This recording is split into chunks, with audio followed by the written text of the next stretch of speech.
Sprint Car Unlimited's Jeremy Elliott reporting that Kasey Kahne Racing has parted ways with longtime crew chief Eric Prutzman. As you could have guessed, this was characterized as quote-unquote mutual, although rumblings point to that not necessarily being the case. Prutzman had been with KKR since 2017 when he moved over from Tony Stewart Racing to lead Darren Pittman's team.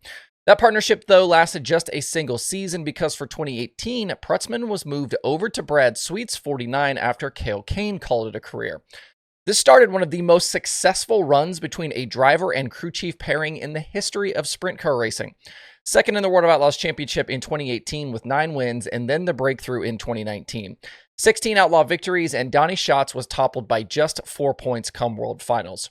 This group obviously went on to win 4 more World of Outlaws championships through 2023. They also won the first full season high limit title in 2024, so 6 straight national touring championships together.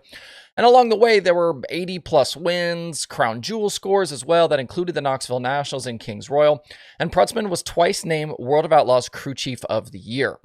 For 2025, the initial plan was for Prutzman to scale back his traveling, run the KK operation as manager, and crew chief for Kasey Kahne in a smaller pick-and-choose schedule. Ty Wolfgang was bumped up to take over Sweet's team as crew chief, with that situation creating some buzz after Wolfgang initially committed to crew chiefing over at CJB when he thought he'd be working with Justin Peck.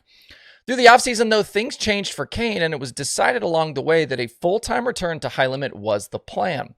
With the addition of added sponsorship from HendrickCars.com and Caravan Trailers, Kahne was back for year 2, not to mention a chance to get back on pavement again with a Rockingham Xfinity start coming up later this year.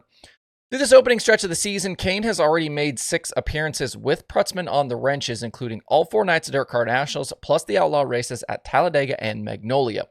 He's made 4 of 6 main events with a best finish of 15th. That happened twice. He missed 2 shows at DCN, and his other finishes were 19th and 20th. Prutzman told Jeremy he's going to take a few weeks off and see what happens, but for a guy with that resume, I can't imagine he'll be on the sidelines for very long. There's been talk Prutzman had been the target of other teams, so we'll see if another big-time operation can convince him to stay on the road full-time. Prutzman is from Pennsylvania, so he could end up working back there again also. Stepping back a bit, it's absolutely wild for a team to part ways with a future Hall of Famer or crew chief mere days before the season is set to start. We'll never know the full story here, but man, there is never a dull moment in sprint car racing. It's only March, a lot of racing hasn't even gotten started yet, and we are already neck deep in silly season.